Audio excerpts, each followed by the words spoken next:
Nosotros vamos a buscar en la palabra del Señor en esta mañana ya la Escritura que Dios va a traer a nuestra mesa para alimentarnos, para iluminarnos, para traer salvación y vida eterna, sanidad, liberación, todos los beneficios y las bendiciones que la palabra del Señor trae a nuestra vida cuando nosotros vamos a ella en fe, porque es una palabra en fe y dice también para fe. Y la fe es un don de Dios, es una gracia de Dios. Así que le pedimos fe en esta mañana al Señor, ¿verdad? Sí, como aquel padre que le dijo al Señor: Señor, aumenta, ¿verdad? Dame fe, ¿verdad? Y también los discípulos le pidieron fe al Señor. Buscamos en la primera carta del apóstol, en la segunda carta del apóstol Pablo a Timoteo. Estaba yo en otra parte de la Biblia y por eso dije primera. La segunda carta del apóstol San Pablo a su discípulo Timoteo. Esta mañana vamos a mirar varios textos, ¿verdad? Varios versículos de esta porción de esta carta. Y en el capítulo 1, vayan buscando el versículo 12 y el 13.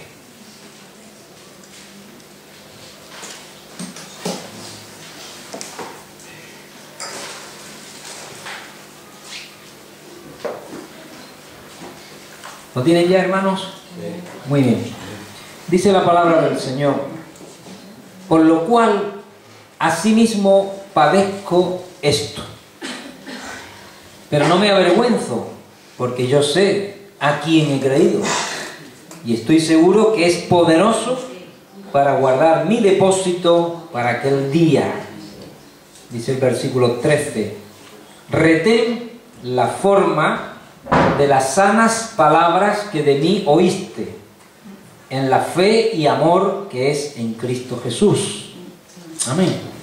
Claro, dicho estos dos textos totalmente aislados, y si nunca has leído la epístola a Timoteo, pues te quedarías muy, ¿verdad?, vacío, ¿no? Dirías, ¿qué quiere decir, no? ¿Qué es lo que está padeciendo? Primero, ¿quién es el que padece, no? ¿Y qué es lo que padece? ¿Y de qué no se avergüenza? ¿Y a quién le está diciendo que retenga la forma de las sanas palabras? Bueno, para nuestra ayuda vamos a leer una síntesis de esta carta del apóstol Pablo a Timoteo. Y en esta síntesis ya nos va a venir bastante información para ir entendiendo lo que en esta mañana vamos a aprender. Dice que la segunda epístola o carta a Timoteo es cronológicamente la última en el orden de las 3 epístolas pastorales. Pablo escribió 3 cartas que se llaman pastorales porque fueron dirigidas a pastores, a hombres que estaban en el ministerio pastoral. Y esta es la última. Dice, respira una atmósfera distinta de las otras 2. En la primera epístola a Timoteo y la epístola a Tito, el apóstol Pablo se encuentra libre para formularse planes de viaje y trasladarse de un lugar a otro a voluntad. En esta epístola está preso y su fin se acerca rápidamente. No se sabe en qué lugar fue arrestado Pablo la segunda vez, ni por qué razones. Escribe la segunda epístola a Timoteo aparentemente desde Roma, en donde espera ser ejecutado. Todos lo han olvidado, menos Lucas. Está deseoso de que Timoteo, que se encuentra probablemente en Éfeso, se traslade a Roma antes del invierno. Sin embargo, en vista de sus propias circunstancias, siente más solicitud aún porque Timoteo cumpla el ministerio para el que ha sido llamado. El contenido de la carta es rico y variado e incluye varios llamados conmovedores, especialmente en vista de la situación en que se encuentra el apóstol. 4 encargos o mandatos se hacen específicamente a Timoteo, los cuales tienen que ver principalmente con su vida personal en calidad de ministro. La amenaza de las enseñanzas falsas cobra mucha importancia, tanto en esta carta como en la primera epístola a Timoteo. Bien, ya hemos dicho, y lo dijimos al principio, el autor es el apóstol San Pablo. Escribe al pastor Timoteo, pastor joven, en la ciudad de Éfeso. El lugar desde donde está escribiendo es una cárcel, es una prisión, probablemente en Roma, probablemente encarcelado en la persecución de Nerón, en ese momento donde está habiendo una gran persecución, y por su proyección ministerial ha sido llevado a la prisión. Él está ya convencido de que de esa prisión no va a salir con vida. Había sufrido un primer encarcelamiento, había sido puesto en libertad, pero de esta segunda, por el juicio al que ha sido sometido y por las circunstancias que él está viendo, pues está ya convencido de que de ahí no sale con vida. En el capítulo 4 de esta carta y en el versículo 6 dice: porque yo ya estoy para ser sacrificado y el tiempo de mi partida está cercano. Luego está confesando a Timoteo que la situación es una situación ya final, una situación final y con un, diríamos, un veredicto, un presagio nada halagüeño. Su situación personal se deduce que es muy precaria. No es una cárcel de las que hoy podríamos encontrar en nuestro país. Si alguna vez habéis tenido necesidad de visitar una prisión, quizá alguno ha sido inquilino en ella, no lo sé, pero si has visitado, pues no son realmente muy malas las situaciones, salvo, claro, lo que significa estar encerrado sin poder salir y allí con muchas personas, pero normalmente se procura que se guarde lo que se llama la dignidad de la persona. Incluso las prisiones pues tienen gimnasio, tienen salas de deporte, tienen bibliotecas, puedes estudiar, puedes hacer trabajos, te puedes formar. Diríamos que las prisiones hoy, sirviendo para que la persona que está cumpliendo la condena no puede tener libertad, pero no se le quiere poner unas condiciones inhumanas o de sufrimiento, que es verdad que a veces, pues sí, hay noticias de prisiones que hay muchas personas, hacinamiento, pero al menos en nuestro país no son esas las circunstancias. Quizá países de los llamados del tercer mundo ya hablamos de otro tipo de prisión y de otro tipo de situación. Pero imaginemos cómo sería esta prisión y en aquellos tiempos. Vayamos a este siglo, vayamos allí y podemos tener una idea, ¿verdad?, de que sería una prisión, una situación no muy saludable y unas circunstancias bastante difíciles. En el capítulo 4 y versículo 9 al 18 habla de una situación precaria no solamente en lo físico, sino en lo psicológico, en lo psíquico. Dice: porque Demas me ha desamparado, amando este mundo, y se ha ido a Tesalónica. Crescente fue a Galacia y Tito a Dalmacia. Solo Lucas está conmigo. Toma a Marcos y tráelo contigo, porque me es útil para el ministerio. A Tíquico lo envié a Éfeso. Trae cuando vengas el capote que dejé en Troas, en casa de Carpo, y los libros, mayormente los pergaminos. Alejandro el calderero me ha causado muchos males. El Señor le pague conforme a sus hechos. Guárdate tú también de él, pues en gran manera se ha opuesto a nuestras palabras. En mi primera defensa ninguno estuvo a mi lado, sino que todos me desampararon. No les he tomado en cuenta. Así que vamos a ir entrando en el escenario y en la situación de Pablo. Prisionero, una prisión dura, una prisión de aquellos tiempos, una condena de muerte, es decir, estaba, diríamos hoy, en el corredor, ¿verdad? Como se sabe a veces que se dice en esas cárceles de Estados Unidos, en el corredor de la muerte. Pero además estaba solo. Tenía muy pocas visitas, muy pocas personas a su alrededor que pudieran darle palabras de ánimo, palabras de consuelo o llevarles algún tipo de socorro material, fuera ropa o alimentos. Es muy llamativo que pida que le traigan su capote porque se acerca el invierno, la estación fría. Imagínate, si ya sería fría y húmeda la prisión, pues cuando llegase el invierno. Y le pide a Timoteo que vaya a visitarle y se acuerde de traerle el capote que se quedó allí en aquella ciudad de Troas. Pero además le notamos ausente de algo tan importante como es tener para leer, ¿verdad? Para estudiar, como es estos pergaminos, ¿verdad? Esos libros. Es decir, que él no tenía ni siquiera ahora mismo ese consuelo o esa distracción de poder leer, de poder formarse, de poder alimentarse. Y habla de una situación también muy dura que tuvo que ser para él, de que cuando fue llevado a juicio, probablemente, fue llevado allí delante de las autoridades, pues se sintió desamparado.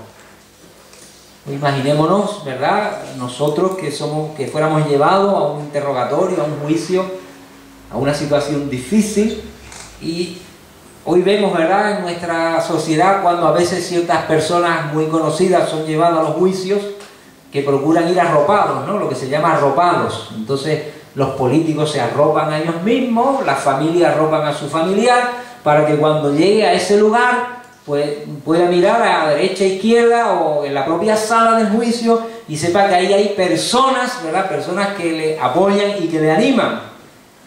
Pues Pablo dice que en su primera comparecencia pues estuvo completamente solo. Eso nos recuerda un poco también a nuestro Señor Jesucristo, ¿no? Cuando Él fue prendido y fue llevado a juicio, pues prácticamente quedó solo. Los discípulos se dispersaron por el temor, solamente Juan intentó acercarse y tuvo que salir corriendo, y Pedro aún pues le negó en el temor que tenía, y su madre y algunas mujeres que le seguían de lejos, pero realmente vemos al Señor en todo su juicio, todo su sufrimiento, que estuvo muy solo de personas. Y eso causa psicológicamente una carga más.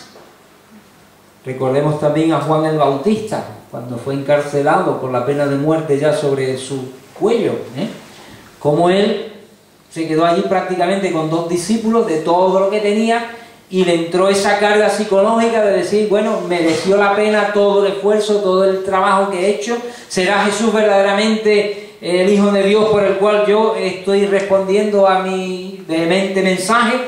Pues todo eso hace pensar mucho a las personas. Nadie es tan fuerte como para que le vengan dudas y temores. Por eso las visita, y dice la Escritura que Él bendecirá a los que visitan a los presos, ¿no? ¿Te acordaste de mí cuando estuve en la cárcel? Porque ese apoyo en situaciones de dificultad es muy importante. Entonces, ¿cómo era el estado de ánimo de Pablo? ¿Era bueno o era malo? ¿Estaba hundido? ¿Estaba destruido? ¿Necesitaba un psicólogo, un psiquiatra? ¿Cómo creéis que estaba? Esperanzaba en el Señor. Bueno, si leemos la carta es tremendo, porque sin embargo en medio de esta situación y con este pronóstico nada halagüeño y con este entorno nada favorable, él habla de un futuro esplendoroso. En el mismo capítulo 4, versículo 7, dice: he peleado la buena batalla, he acabado la carrera. A continuación de decir que su partida ya está cercana, he guardado la fe. Dice: por lo demás me está guardada la corona de justicia, la cual me dará el Señor juez justo en aquel día, y no solo a mí, sino también a todos los que aman su venida. Probablemente era muy comprensible que cualquier ser humano en sus circunstancias estuviese deprimido, estuviese amargado, estuviese desilusionado, estuviese, ¿verdad?, diríamos, en una situación de decir, mereció la pena tanto esfuerzo, tanto trabajo, todo lo que ha sido mi vida, que después veremos una pequeña semblanza, para acabar así mi carrera, acabar en una oscura prisión, quizás con hambre, con frío, con abandono, sin que muchos se acuerden de mí. Y eso le podría llevar a cualquier persona a un estado de depresión, quizás de rencor, quizás de vacío, de decir, mi vida ha sido un fracaso, ¿no? Porque él no estaba recibiendo honores y placas, ¿no?, como algunos ya quizás por la vejez nos van dando, ¿no? Hace poco me dieron un reconocimiento en Andalucía, y bueno, por los años de trabajo y de servicio, ¿no? Cuando uno ya se va haciendo mayor y ha dedicado mucho esfuerzo y mucho trabajo en ciertas áreas, pues hay personas que comienzan a dar reconocimiento, a dar homenaje, a dar una placa, ¿verdad?, a dar un almuerzo, a dar un discurso, un panegírico, ¿verdad? Sin embargo, él, en estos momentos, lo que tenía a corto plazo es que iba a salir de esa cárcel, pues en dos partes, la cabeza por un lado y el cuerpo por otro, ¿no? Y probablemente no iba a tener un sepelio, un funeral o un entierro donde hablara mucha gente y dijera, ¿verdad?, lo bueno que había sido. No sabemos tampoco, yo puedo decir cómo fue su funeral o su entierro, pero las perspectivas no eran ahora mismo, ¿verdad?, de grandes homenajes o grandes reconocimientos. Sin embargo, él dice, él no está pensando en ese entorno negativo, ni porque es más, dice que a los que le dejaron, que Dios no se lo tenga en cuenta. No tiene ningún rencor, ¿verdad? No tiene ninguna palabra de decir, hay que ver con todo lo que yo hice por estas personas y no han sido capaces de venir a verme, ¿no? Dice, no, Señor, no hay problema, ¿no? Porque él está mirando y pensando lo que va a recibir. ¿Quién es el que le va a dar la recompensa? ¿Quién es el que le va a dar, verdad, la bienvenida? ¿Y quién es el que le va a poner la corona y la placa y todo lo que va a ser el reconocimiento a esa pelea, esa buena batalla que ha peleado, esa carrera que ha emprendido y esa fe que ha guardado? ¡Aleluya! Eso nos habla a nosotros, hermanos, de dónde está realmente nuestra perspectiva, dónde está realmente nuestro pensamiento, porque a veces las cosas terrenales, y más dura que esta es muy difícil encontrar, nos afectan demasiado. Ni estamos en una cárcel, ni estamos hambrientos, ni estamos muertos de frío, ni estamos abandonados, ni mucho menos tenemos una pena de muerte sobre nosotros, y a veces nos lamentamos y nos quejamos y pensamos que no nos quieren y que no nos tienen en cuenta y que no nos han dado esto, no nos han dado otro, cuando tenemos que pensar, ¿verdad?, a quién, ¿verdad?, a quién tenemos que agradar y quién es el que en definitiva nos va a dar lo que merecemos en cierta manera si guardamos la fe en el Señor.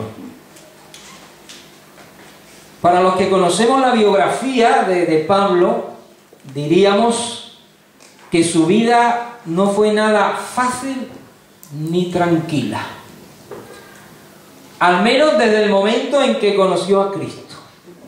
Probablemente antes de conocer a Cristo llevó una vida de bastante reconocimiento, fariseo de fariseos, educado en Gamaliel, príncipe de su pueblo con respecto a la enseñanza, a la doctrina, hombre que gozaba de gran confianza, de gran prestigio, a tal manera que incluso le dieron comisión, le pusieron soldados, le dieron poderes para que ejercitara al máximo lo que era su profesión, lo que era su carrera. Luego, antes de conocer a Cristo, estaba, diríamos, en el punto alto de la ola, ¿no? En la culminación de lo que cualquier profesional o cualquier persona que ame lo que estaba haciendo podía llegar. Estaba en lo máximo, había llegado, y un porvenir muy brillante, podía llegar, ¿verdad?, muchísimo más alto. Si leemos en el capítulo 3,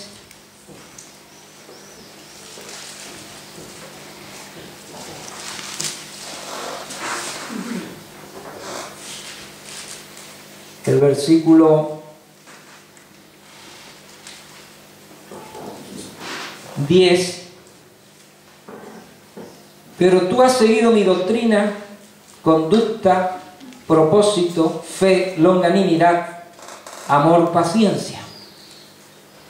Ahora vemos el relato de su vida. En otra carta hace relato de esa parte brillante que yo he compartido, pero ahora va a ser el relato de lo que ha significado hasta este momento la trayectoria de su vida.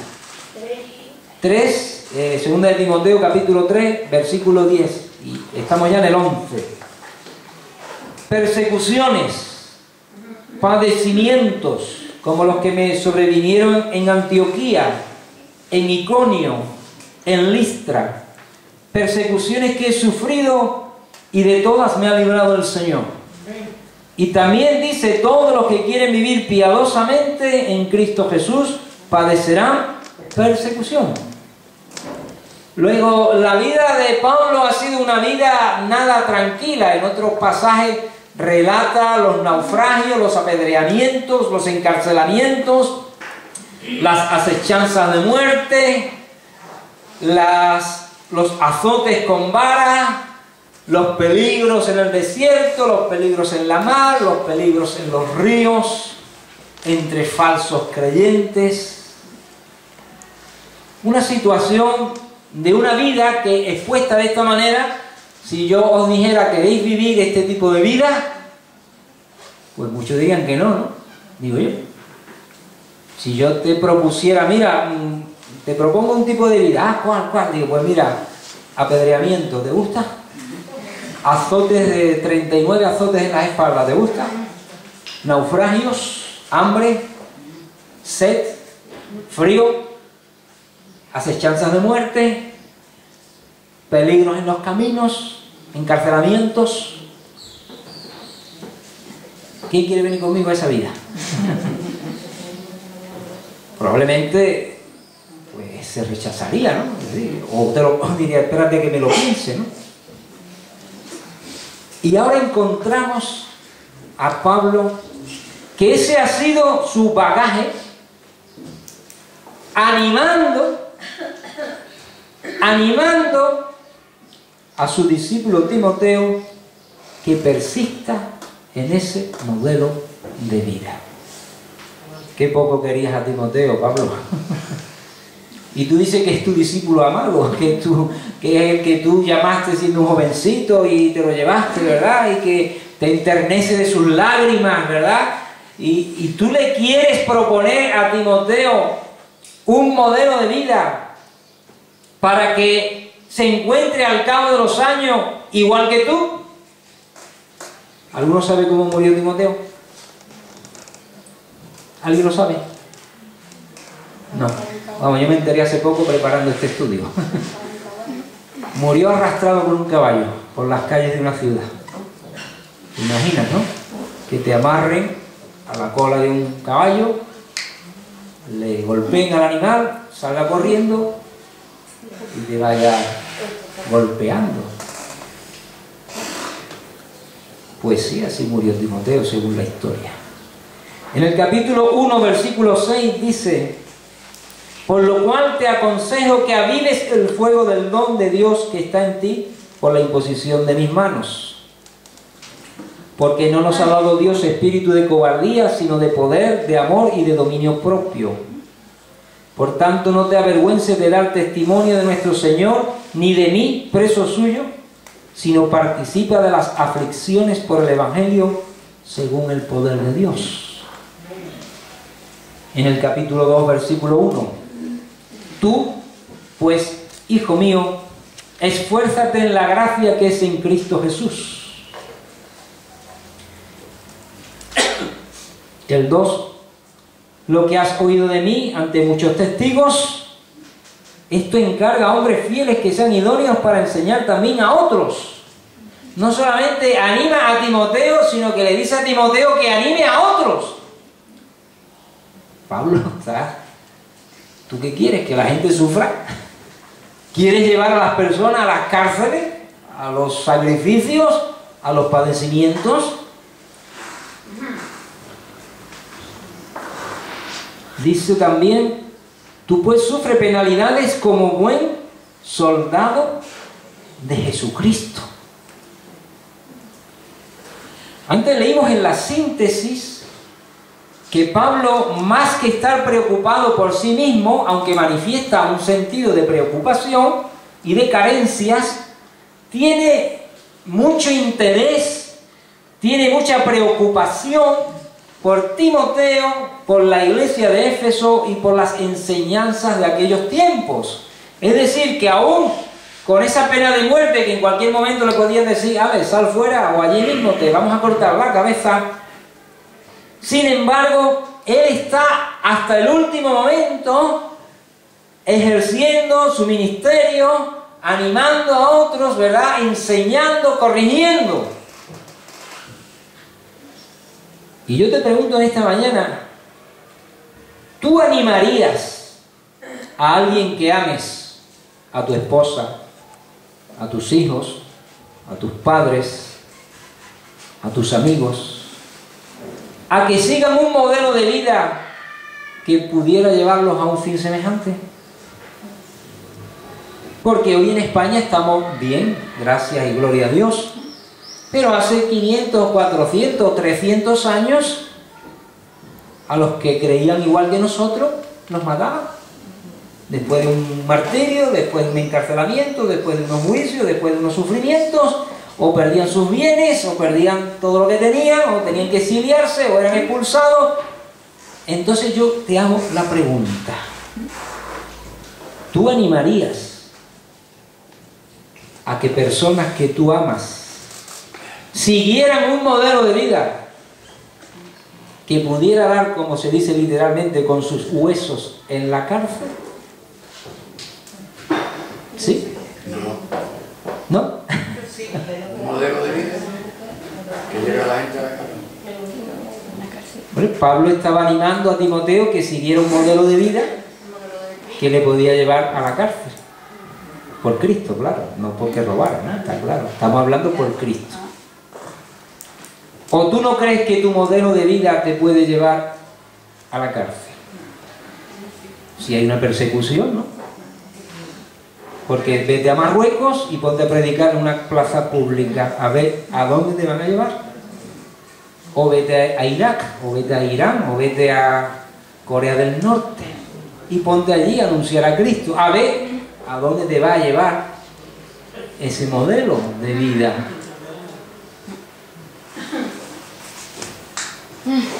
La respuesta, lógicamente, no está en que Pablo hablase de seguir una idea, una forma de vida, un sistema religioso o eclesiástico, guardar unas doctrinas, una cabezonada de una persona que ya se había empecinado, ¿verdad? Sino que él habla de que conoce a una persona. Yo sé a quién he creído. Aleluya. ¿Cómo podía él sobrellevar la situación de ese momento y animar a otro a que persistiese, y no solamente a él, sino que él a su vez animase a otros a persistir en la misma fe? Era porque él, Pablo, podría hablar de su relación personal con Cristo. Y la relación personal con Cristo está por encima de todas las circunstancias. A veces se puede caer en el error de predicar modelos de vida, doctrinas, sistemas, ideas, y nosotros lo que tenemos que ayudar a las personas es que conozcan a Cristo. conozcan personalmente a Jesús. Porque será nuestra relación personal con Jesús la que nos ayudará a terminar la carrera. Amén. Y a pelear la buena batalla. Si yo tuviera que defender una religión, unas doctrinas, un modelo de vida moral, pues llegado un momento probablemente eso no fuera suficiente base y sostén para aguantar. Pero si yo estoy teniendo una relación personal con Jesús a lo largo de mi vida, eso me hará sostenerme. Amén. Y animar a otros que aunque sé que te vas a meter en problemas, merece la pena. Pablo dijo, el Señor estuvo a mi lado, ¿no?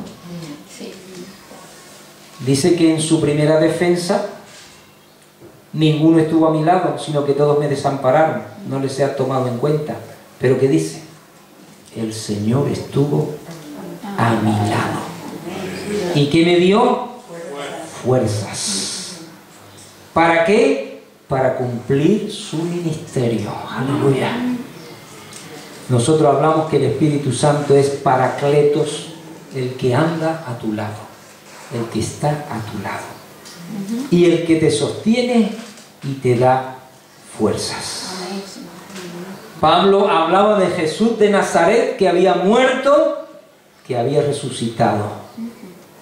Dios encarnado, Dios hecho hombre, que había subido a los cielos, pero que había descendido el Espíritu Santo. Y él podía hablar desde una posición de conocimiento y de relación personal con Cristo. Sabemos que a Pablo se le apareció el Señor varias veces a lo largo de su vida. Tuvo una relación personal con el Señor. En el libro de Hechos de los Apóstoles, en el capítulo 18, podríamos leer algunos pasajes que así lo confirman. El versículo 9.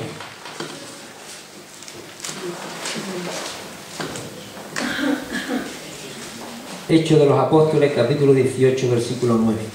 Entonces el Señor dijo a Pablo en visión de noche: no temas, sino habla y no calles, porque yo estoy contigo, y ninguno pondrá sobre ti la mano para hacerte mal, porque yo tengo mucho pueblo en esta ciudad. Aleluya. En el capítulo 22, versículo 18. Y le vi que me decía: date prisa y sal prontamente de Jerusalén, porque no recibirán mi testimonio acerca de mí, tu testimonio acerca de mí. Y yo dije: Señor, ellos saben que yo encarcelaba y azotaba en todas las sinagogas a los que creían en ti. Cuando se derramaba la sangre de Esteban, tu testigo, yo mismo también estaba presente y consentía en su muerte y guardaba las ropas de los que le mataban. Pero me dijo: ve, porque yo te enviaré lejos a los gentiles. El capítulo 23, versículo 11. A la noche siguiente se le presentó el Señor y le dijo: ten ánimo, Pablo, pues como has testificado de mí en Jerusalén, así es necesario que testifiques también en Roma. Y dice que en el naufragio también el ángel de Dios estuvo con él, ¿verdad? Cuando sabemos el pasaje del naufragio. Así que Pablo podía hablar, escribir, animar, exhortar desde una base de que él conocía a Jesús personalmente. Y ahí, hermano, miremos también nuestra vida. ¿Desde qué base yo puedo animar a otras personas a conocer a Cristo, a seguir a Cristo, o a permanecer en medio de las pruebas que me vendrán a mi vida, de las tribulaciones, de las aflicciones, de las persecuciones, de las enfermedades, de las frustraciones, de los abandonos, ¿verdad? Desde las falsas expectativas que me pude haber hecho hacia personas o hacia situaciones. ¿Cuál es mi base esta mañana? Si yo sé en quién he creído, nada ni nadie me apartará del amor de Dios. Si yo puedo hablar de una relación personal con Jesús, que también Jesús se ha aparecido a mi vida, también el Señor me visita, también el Señor me habla, también el Señor me anima, también el Señor me ha librado de peligros, de problemas, de dificultades. Yo quizás no puedo escribir como Pablo, ¿no? Y me dijo, y lo vi, y me vete para acá, o vete para allá, o sal de aquí, o sal de allá. Yo no estoy a ese nivel, pero tengo el mío personal. Y la Escritura habla de conocer al Señor. Y yo conozco al Señor. Yo no es falsa modestia, y las personas a veces dicen, pero ¿qué dice este loco? Yo digo, yo conozco a Dios. Yo conozco a Jesús. Él se ha manifestado a mi vida, se sigue manifestando, Dios me visita. A veces hablamos de una manera figurada, Dios me habla, pero es verdad, Dios me habla. Lo que ocurre es que no me habla al nivel, o al menos hasta ahora o hasta aquí, de Pablo. Porque el Espíritu Santo que mora en mí da testimonio a mi espíritu. Y yo sé lo que es sacar fuerza de donde no hay ninguna. Yo sé lo que es estar desmayado en el suelo, ya diciendo hasta aquí llegué, y ser levantado por el poder de Dios. Solamente esa realidad nos podrá hacer permanecer y sufrir con amor lo que venga. Amén. Amén. Lo que venga. En el capítulo 2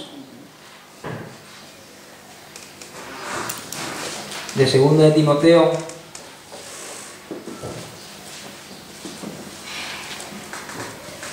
versículo 7, no sé si le hemos leído este. ¿Sí? Dice, considera lo que digo, y el Señor te dé entendimiento en todo. Acuérdate de Jesucristo del linaje de David, resucitado de los muertos conforme a mi evangelio, en el cual sufro penalidades hasta prisiones a modo de malhechor, mas la palabra de Dios no está presa. Por tanto, todo lo soporto por amor de los escogidos, para que ellos también obtengan la salvación que es en Cristo Jesús con gloria eterna. Palabra fiel es esta: si somos muertos con Él, también viviremos con Él. Si sufrimos, también reinaremos con Él. Si le negáramos, Él también nos negará. Si fuéramos infieles, Él permanece fiel. Él no puede negarse a sí mismo. El Señor te dé entendimiento en todo. Se necesita entender la situación. Pablo tenía muy claro quién era, en quién creía y qué es lo que tenía que hacer. No nos entre nunca el pánico, el descontrol, como se dice aquí también coloquialmente, no perdamos los papeles, Estemos siempre conectados con el Señor, en relación personal con el Señor. Amén. Para saber, ¿verdad?, estar a la altura de la situación que estemos viviendo. Pablo decía que estaba dispuesto a sufrir penalidades, aunque le considerasen un malhechor, pero él sabía que la palabra nunca está presa, y aún desde la cárcel él podía mandar la palabra de salvación fuera. Aleluya. Porque esta carta que hoy leemos se escribió en la cárcel y ha llegado a nosotros y nos da vida eterna y salvación. Aleluya. Si él se hubiera deprimido, no hubiera escrito esta epístola y nunca hubiera llegado a nosotros. Pero aún desde esta cárcel, esta palabra sigue salvando millones de criaturas. Aleluya. No está presa. Nosotros nunca estamos presos. En el Señor siempre estamos libres. Porque más libre que la oración no existe. Y tu oración, dice, la oración del justo puede mucho. Amén. No, hermano, yo ya no sirvo para nada, yo estoy aquí. ¿Tú tienes todavía entendimiento para orar? Pues esa oración puede mucho. Aunque no le veas. Pero Dios incluso te da motivos para orar. Empiezas a orar por personas, por ciudades, por naciones, por situaciones. Y está haciendo un ministerio tremendo en las manos del Señor. Si predicamos, prediquemos a Cristo para que sea conocido por las personas. Seamos embajadores de Cristo, anunciemos a Cristo. Y hermano, y ya estamos finalizando. Entiéndanme lo que les voy a decir ahora. Cuando nosotros le predicamos a las personas el Evangelio, las traemos y las introducimos en problemas. ¿Estáis de acuerdo o no? Hombre, no queremos asustar a nadie, ¿no? Está claro. Porque lo que le hablamos es de la bendición de Dios, del perdón de Dios, de la reconciliación con Dios, de la salvación y la vida eterna. Aleluya, ¿no? El Evangelio son buenas nuevas de salvación, buenas nuevas de gran gozo. Pero también es verdad que cuando le predicamos a la persona, cuando la persona se acerca al Evangelio, se acerca a Cristo, la estamos introduciendo en todo el mundo de aflicciones a causa del Evangelio. Así que nos metemos en problemas. ¿Tú quieres que te meta en problemas? Pues vete conmigo. Eso fue lo que le pasó a Timoteo por seguir a Pablo. Fue seguir a Pablo y lo primero que recibió fue una cárcel. Y allí estuvo a punto de echarse para atrás. Porque seguir a Pablo era seguir las consecuencias de andar con el apóstol. Cuando una persona sigue a Cristo, dice que asume también las aflicciones de Cristo. Si a mí me hicieron esto, ¿qué no os harán a vosotros? En el Evangelio de San Mateo, en el capítulo 10, en el versículo 36, cuando el Señor dice, y no es una contradicción, porque Él ha venido a traer paz a los corazones, pero también dice, no he venido a traer paz a la tierra, sino batalla. Y dice el versículo 36 que los enemigos del hombre serán los de su casa. ¿Cuántos de vosotros creyentes ahora mismo en esta sala habéis tenido problemas en casa a causa del Evangelio? Levanten la mano. Hay unos pocos. Yo levanto la mía también. Ojalá que no. Ojalá que no. No siempre se tiene que producir. Ojalá que en tu casa, cuando tú dices que has conocido a Cristo, que ha cambiado tu vida, que tienes gozo, que tienes paz, ¿verdad? Que el Señor te ha librado de tantas cosas malas en las cuales vivías, pues tus padres hagan una fiesta. O tus hijos, o tu mujer, o tu marido. Pero tristemente muchas veces no ocurre así, sino que parece que no les gusta, que no les agrada. Incluso puede haber una persecución, incluso puede haber prohibiciones. Y vuelvo a decir, en países, pues cuando se convierte en una persona joven, puede que los padres incluso le inflijan graves castigos o peores cosas. ¿Nosotros queremos el mal de las personas? No. ¿Tú quieres meter en problemas a las personas? Pues entonces predícale que conozca a Cristo. Porque si no conoce a Cristo, le podemos traer los problemas y los beneficios. Nosotros dice la Escritura que somos embajadores, como si le dijéramos al mundo, reconciliados con Dios. Nuestra responsabilidad, más que predicar una doctrina, una enseñanza, un modelo de vida, una nueva religión, es ayudar a las personas a que conozcan a Cristo. Si acaso el camino, sabemos que el camino es el arrepentimiento, ¿verdad? La entrega al Señor, pero tenemos que ayudarle a que conozca a Cristo para que pueda ahora vivir el resto de su vida. Porque seguro que va a tener aflicciones, seguro que va a haber consecuencias. Si ellos y nosotros conocemos y tenemos realmente una relación con Jesús, podremos decir: todo lo puedo en Cristo que me fortalece. Amén. Aleluya.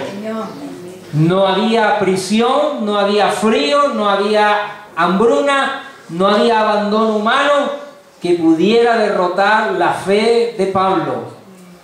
Y escribió a los filipenses en su día: todo lo puedo en Cristo, sé lo que es pasar esto, aquello y lo demás allá, porque Él me fortalece. ¿A ti quién te fortalece? ¿El desayuno de bacon por las mañanas? Ojalá no pudiéramos desayunar bacon por las mañanas, ¿no? A nosotros nos fortalece el Espíritu de Dios. Él es mi fortaleza. ¿Cómo puede resistir? ¿Cómo puede aguantar? ¿Cómo puede? Todo lo puedo en Cristo. Estando en Cristo se puede con todo. Por eso también le dijo, escribiendo a la iglesia en Filipo: porque para mí el vivir es Cristo. ¿Y qué más? Y el morir es ganancia. Está loco. Nosotros no somos suicidas, que yo sepa, ¿no? A mí lo que me gustaría es irme en el arrebatamiento con Cristo. Amén. No tengo ningún deseo de morirme. Pero es verdad que incluso ese enemigo final que habla la Biblia, ¿verdad? Ese enemigo que va a ser vencido al final, el aguijón de la muerte, para nosotros es ganancia.